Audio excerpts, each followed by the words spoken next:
దివ్యవాణి TV ప్రేక్షకులందరికీ శుభోదయం. యేసుక్రీస్తు పరిశుద్ధ నామంలో ప్రియులారా మీ అందరికీ స్వాగతం, సుస్వాగతం.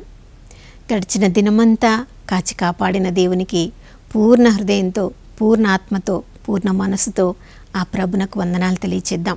ప్రియులారా, ఈ రోజు అంతా మనల్ని సజీవుల లెక్కలో ఉంచిన దేవుడు, ఆ దేవుని ప్రేమ శాశ్వతమైన ప్రేమ, నిత్యమైన ప్రేమ, నమ్మదగిన ప్రేమ.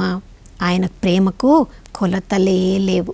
ప్రియులారా, మన జీవితం ఎలా ఉందో దేవుడికి బాగా తెలిసినప్పటికీ కూడా సత్యమైన నిత్యమైన ప్రేమతో ఆ ప్రభు మనల్ని ప్రేమిస్తూ ఉన్నారు.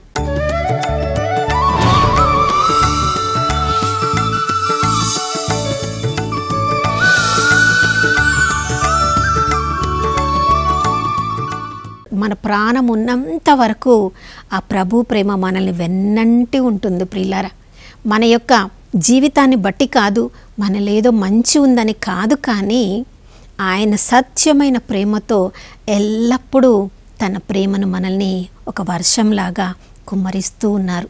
మన ప్రతి అవసరాన్ని తీరుస్తూ ఉన్నారు. అందుకనే చూడండి, పాపులమైన మనల్ని ప్రేమించడానికి స్వయాన యేసుక్రీస్తు ప్రభుల వారు తన పరలోక సింహాసనాన్ని వదిలి శిలువ మీద తన చివరి ప్రాణము ఉన్నంత వరకు కూడా చూడు ఎంతగా నిన్ను ప్రేమిస్తున్నానని తన చివరి రక్తపు బొట్టు వరకు కూడా మన కోసము తన ప్రాణాన్ని అర్పించారు. తనను తాను కోల్పోవుట ద్వారా, తన ప్రాణాన్ని ధారపోయుట ద్వారా మనందరినీ కూడా దక్కించుకున్నారు. ప్రియులారా, మనమైతే ఈ లోక ప్రకారం ఆలోచించుకుంటే, అన్నీ మనం సమకూర్చుకుంటే, అన్నీ మనము మన దగ్గరున్నది దాచిపెట్టుకుంటే, మన దగ్గరున్నది అంతా కూడా ఎవరికి వెళ్ళకుండా, ఎవరికి ఇవ్వకుండా చూసుకుంటే అప్పుడు మనకు దక్కుతుంది అని ఈ లోక ప్రకారం మనం అనుకుంటాం. కానీ ఈ లోక సూత్రాలకు పరలోక సూత్రాలకు చాలా వ్యత్యాసం ఉంటుంది. ప్రియులారా, ఈ లోకంలో ఉన్నవాళ్ళు చూడండి, ఈ లోకంలో మన కొరకు మనం జీవించాలి, మనకి పేరు ప్రతిష్టలు రావాలంటే మనము కష్టపడాలి, మన క్రింద ఉన్న వాళ్ళందరిని తొక్కేయాలి, మనల్ని మనము గొప్పగా చూపించుకోవాలని ఈ లోకము మనకి నేర్పిస్తూ ఉంటే, కానీ పరలోకం చూడండి, యేసు ప్రభు తన యొక్క పరలోక సింహాసనాన్ని వదిలి ఈ లోకంలో తండ్రి చిత్తం చేయడానికి వచ్చారు. ఒక సాధారణ మానవుడిగా జన్మించారు, ఒక సాధారణ మానవులుగా జీవించారు. ప్రభువుకి కూడా ఆకలి వేసింది, ప్రభువుకి కూడా అలసట కలిగింది, ప్రభువు కూడా నిద్రించారు ఈ లోకంలో తన యొక్క అలసిపోయి. మనలాగా అన్నీ కూడా ఒక సాధారణ మనిషిగా ఆయన అనుభవించారు. కాబట్టి ఈ లోకంలో మనం జీవిస్తూ ఉన్నప్పటికీ పరలోకానికి చెందిన సూత్రాలను ఎలా ఈ జీవితంలో మనము మన జీవితంలో అనుభవించాలి, అలవాటు చేసుకోవాలని తన జీవితం ద్వారా నేర్పించారు. ప్రియులారా, అందుకనే చూడండి, ఈ లోకంలో మనల్ని మనం గొప్పగా చేసుకోవడానికి ఇతరుల కంటే మనల్ని మనం గొప్పగా చూపించుకోవాలి. కానీ ప్రభువు చెప్పిన సూత్రాలు మత్తయి సువార్త 16వ అధ్యాయము 24వ వచనం నుంచి మనం చదువుతున్నప్పుడు, ఎవరెవరైతే ప్రభువుని అనుసరించాలని కోరుకుంటారో, ప్రియులారా, మొట్టమొదటిది ప్రభువుని అనుసరించాలనే నిర్ణయము తీసుకోవడము. ఈ లోకంలో ఉన్నవాళ్ళు ఈ లోకాన్ని అనుసరించాలని నిర్ణయం తీసుకుంటారు, ఈ లోకంలో గొప్ప పేరు ప్రతిష్టలు రావాలని నిర్ణయించుకుంటారు, ఈ లోకంలో నాకు నేనుగా దృఢంగా నిలబడాలి, ఎవరికి ఏమైతేనేమి నా అవసరాలు నేను తీర్చుకోవాలి, నాకు నేను కనబరుచుకోవాలని నిర్ణయించుకుంటారు. కానీ ప్రభువునకు చెందిన వారిలాగా ప్రభు చూపించిన దారిలో మనము జీవించాలని, ఆయనను పోలి మనం జీవించాలని, ఆయన అనుసరించాలని అనుకుంటే ప్రతిరోజు కూడా మనం నిర్ణయం చేసుకోవాలి. ఎందుకంటే ఆ నిర్ణయం మనం చేసుకోకపోతే ఈ లోకం ఎంతో ఆకర్షణీయమైంది. ప్రియులారా, ఎన్నెన్నో రకాల స్నేహితులు ఇక్కడ ఉంటారు, ఎన్నెన్నో రకాల ఆకర్షణల్లో మన యొక్క గురిని మనము మర్చిపోతాము. అందుకని ప్రభువు మనకు చూపించిన దారిలో మనం నడవాలంటే ఉదయం లేవగానే ఆ ప్రభువుని నేను ఈరోజు ఎటువంటి పరిస్థితిలోనైనా ఆ ప్రభువుని నేను అనుసరిస్తానని నిర్ణయం తీసుకోవాలి. నిర్ణయం తీసుకున్నప్పుడు ప్రభు మరి ఎలాంటి నిర్ణయం తీసుకోవాలంటున్నారు? మొట్టమొదటి మనల్ని మనము త్యజించాలి. ప్రియులారా, ఈ శరీరము మనకి కనిపిస్తూ ఉంటుంది కాబట్టి శరీరానికి చిన్న దెబ్బ తగిలితే పెద్దగా అది అరుస్తుంది, మనకి బాగా నొప్పి పుట్టుస్తుంది. కాబట్టి ఎంతవరకైతే ఈ శరీరానికి నొప్పి కలగదో అంతవరకు మనం మంచి వాళ్ళలాగా ఉంటాం. కానీ ప్రభువుని అనుసరించడంలో ఈ శరీరానికి చర్మానికి కొంచెం నొప్పి కలిగేదిలాగా ఉంటే ఆ దారిలో నడవడానికి అప్పుడు మళ్ళీ నిర్ణయం మనం అటు ఇటుగు మనం దాన్ని ఆటుపోట్లు అనుభవిస్తూ ఉంటాం. అది దాటగలిగితే అప్పుడు మన సిలువని ఎత్తుకోవడానికి, ఆ సిలువను చూడండి, చాలామంది సిలువ యొక్క ఆకారాన్ని తమ గృహంలో పెట్టుకోవడానికి కూడా ఇష్టపడరు. ఎందుకంటే సిలువ అంటే త్యాగం, సిలువ అంటే ప్రేమ, సిలువ అంటే త్యజింపు, సిలువ అంటే శ్రమలు. సిలువ ఎక్కడ ఉంటుందో, అమ్మో శ్రమలు అక్కడ ఉంటాయి, శ్రమలు వద్దు అని ఉదయము ప్రతిరోజు మనం అందరం ఏం ప్రార్థన చేసుకుంటాం, ప్రభా ఈరోజు ఏ శ్రమలు లేకుండా ఈరోజు అంత ఆనందంగా నేను జీవించడానికి నన్ను దీవించయ్యా అంటాం. కానీ ప్రభుని అనుసరించాలని కోరుకున్న వాళ్ళు, ప్రభా ఈరోజు తప్పకుండా సిలువ ఉంటుందని నాకు తెలుసు, సిలువ ఉండాలి. క్రైస్తవులంటే, క్రీస్తుని అనుసరించే వాళ్ళంటే ప్రభువు సిలువను మోయడానికే ఈ లోకంలోనికి వచ్చినట్లుగా, ప్రభా నిన్ను అనుసరించే ఈరోజు నా జీవితంలో తప్పకుండా సిలువ ఉంటుంది ప్రభా, నేను దాన్ని పోద్రోయక ఆ సిలువను ఆలింగనం చేసుకోవడానికి నాకు ధైర్యమునివ్వు ప్రభా, నాకు దృఢత్వాన్ని ఇవ్వు ప్రభా అని ప్రార్థన చేసుకోవాలి.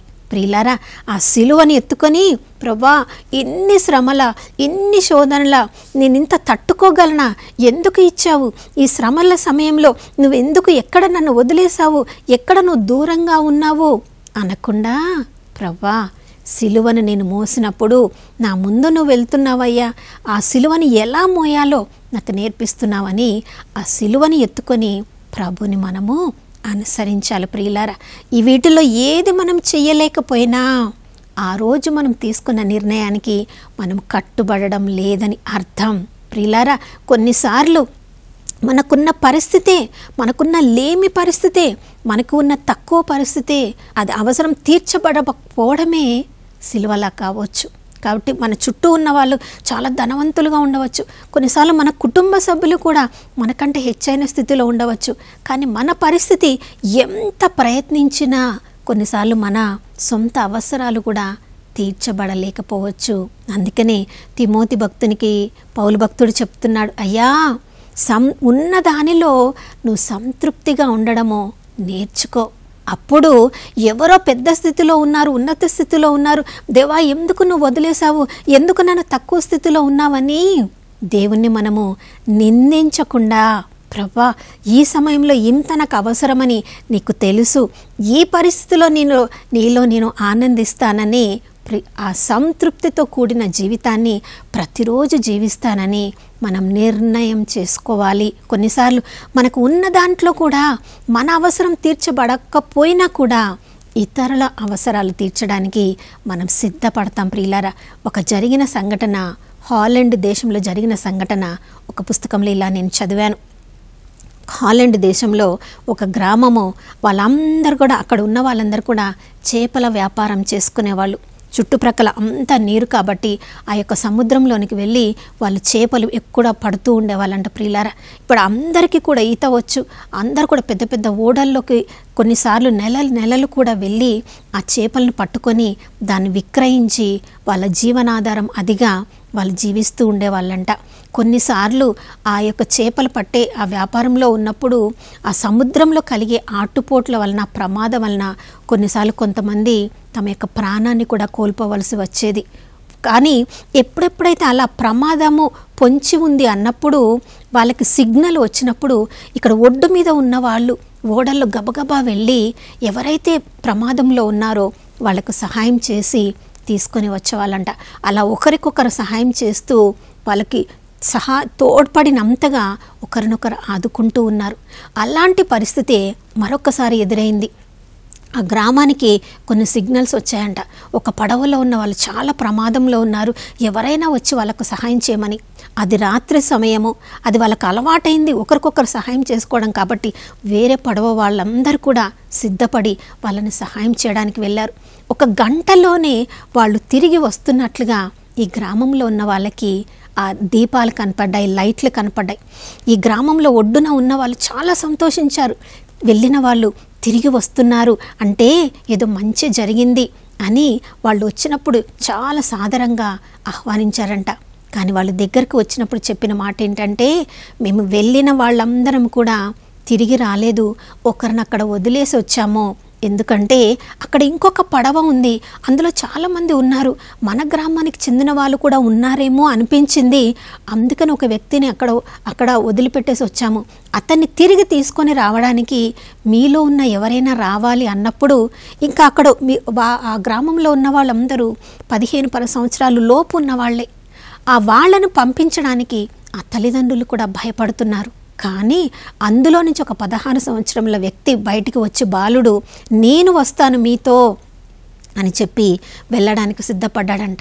కానీ ఆ తల్లి కన్నీరు కార్చి 10 సంవత్సరముల ముందు ఇలాంటి పరిస్థితిలోనే నీ తండ్రిని నేను పోగొట్టుకున్నాను, 3 వారాల క్రితమే నీ అన్నయ్యను నేను పోగొట్టుకున్నాను, ఇప్పుడు నాకున్నది నీ ఒక్కడివే, నీవు కూడా వెళ్ళిపోయి నీకేదైనా ప్రమాదం జరిగితే నేను ఒంటరిదాన్ని అయిపోతాను, నేను పంపించను అన్నప్పుడు ఆ కుమారుడు చెప్పిన మాట, అందరూ నా వయసు వాళ్ళే ఇక్కడ, ఏ తల్లి తండ్రి తమ బిడ్డను పంపించకపోతే మరి గ్రామంలోని అక్కడున్న వాళ్ళని ఎవరు తీసుకుని వస్తారు, ఎవరు కాపాడతారు, కాబట్టి నేను తప్పకుండా వెళ్తాను, నన్ను అనుమతించు అని తన తల్లి దగ్గర అనుమతి తీసుకుని వెళ్ళాడంట.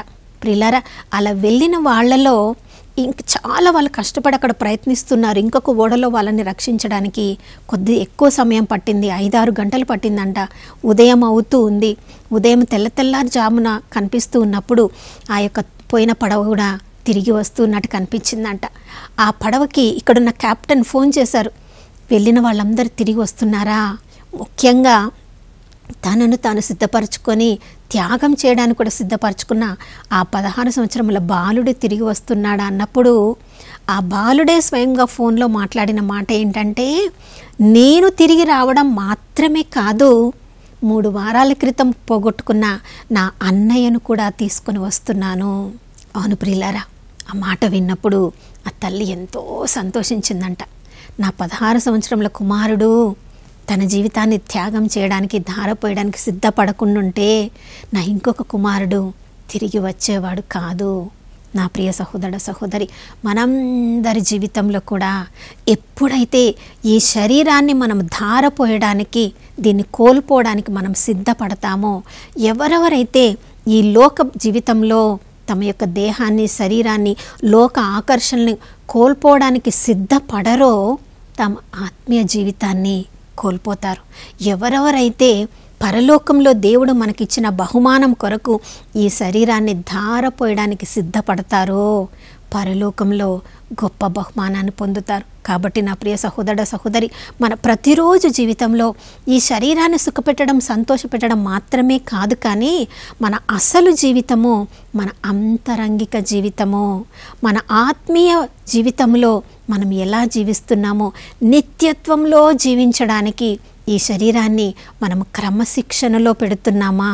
మానవుడు లోకమంతా సంపాదించి ఆత్మను కోల్పోయిన లాభం ఏమి? ప్రియులారా, ఒకరోజు మనమందరం కూడా జవాబు ఇవ్వవలసిన ప్రశ్న, రెండో రాకడలో పరలోకపు తండ్రి యేసు ప్రభు ముందు మనం నిలబడి పరిశుద్ధాత్మ దేవుడు ఈ ఆత్మను కోల్పోకుండా ఉండడానికి ఈ లోకపు జీవితంలో మనకి ఎంత సహాయం చేశారో, ఎంత ప్రోత్సహించారో, ఇది దారి, ఆత్మీయ జీవితంలో దృఢంగా ఉండాలంటే క్రమశిక్షణ కలిగిన జీవితాన్ని ఇలా జీవించు అని పరిశుద్ధాత్మ దేవుడు ఎంత చెప్పినా కూడా ఆయన మాటకు మనం విధేయించకపోతే ఒకరోజు మన ఆత్మకు మనం ఏమి జవాబు ఇవ్వబోతున్నాం? కాబట్టి ప్రతిరోజు కూడా ఈ శరీరాన్ని క్రమశిక్షణలో పెట్టుకోవడానికి, ఆత్మీయతలో దృఢంగా బలంగా ఉండడానికి మనకి కృపను దయచేయమని ప్రార్థించుకుందాం. నాతో కలిసి ప్రార్థించండి.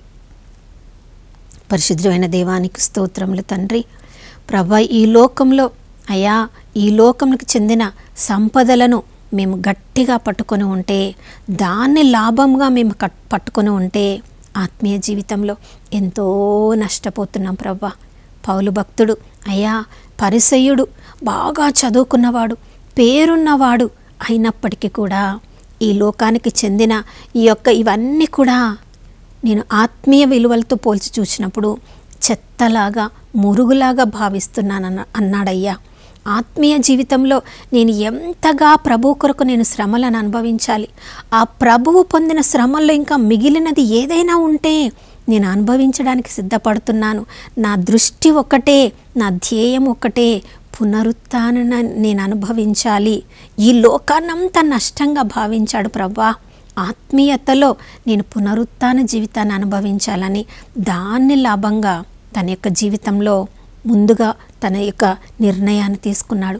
అయ్యా మేమందరము కూడా ప్రభా నాయన ఈ లోకానికి చెందినది మేము నష్టముగా భావించి, మా ఆత్మీయ జీవితానికి చెందినది మేము లాభముగా భావించినప్పుడు మాత్రమే అయ్యా మేము ముందుకు ఆత్మలో దృఢంగా ముందుకు సాగిపోగలము. నాయనా లోతు ఈ లోకానికి చెందిన సిరి సంపదలను, ఈ లోకానికి చెందిన పచ్చటి భూమిని చూసి అది పొందితే చాలు అనుకున్నాడు. కానీ నీ మీద దృష్టిని పెట్టిన అబ్రహాం మాత్రము ప్రభా అదంతా కూడా దానము చేసి తండ్రి నీ వైపు కన్నులెత్తి చూశాడు. అయ్యా అబ్రహాముని ఎంతగా నువ్వు దీవించావంటే ఈ లోకంలో అతని గొప్ప వ్యక్తిగా నువ్వు మార్చడమే కాదు ప్రభా, ఆత్మీయతలో నాయన ఎంతోమంది అబ్రహాము మా తండ్రి అంటున్నారు ప్రభా. అయ్యా మా అందరము కూడా నాయన ఈరోజు ఈ నిర్ణయం చేయడానికి కృపను దయచేయండి. ఈ లోకానికి చెందినది అంతయు కోల్పోయినా కూడా ప్రభా మా ఆత్మను మేము కోల్పోకుండా ఉండడానికి నూతన అభిషేకాన్ని మా అందరికీ దయచేయమని యేసయ్య పరిశుద్ధ నామములో అడిగి వేడుకొనిచున్నాం తండ్రి, ఆమేన్. అవును ప్రియులారా, ఈ లోకంలో శరీరానికి ఎన్నో కష్ట నష్టములు రావచ్చు. ఆత్మలో మనం బలిష్టంగా వాక్యం ద్వారా, వాక్యాన్ని ధ్యానించడం ద్వారా, ప్రతిరోజు సరి అయిన నిర్ణయం ద్వారా, సరి అయిన సమయంలో మన యొక్క సిలువని ఎత్తుకొని ప్రభుని అనుసరించడం ద్వారా ఈ రోజంతా ఆత్మలో దృఢంగా ఉందాం. పరలోకంలో గొప్ప బహుమానం ఈరోజే స్థిరపరచుకుందాం. మరొక నూతన శుభోదయంలో మనం అందరం కలుసుకునే వరకు దివ్యవాణి టీవీని వీక్షిస్తూ ఉందాం. ఇమ్మానుయేలు దేవుడు మనతో ఉన్నారు.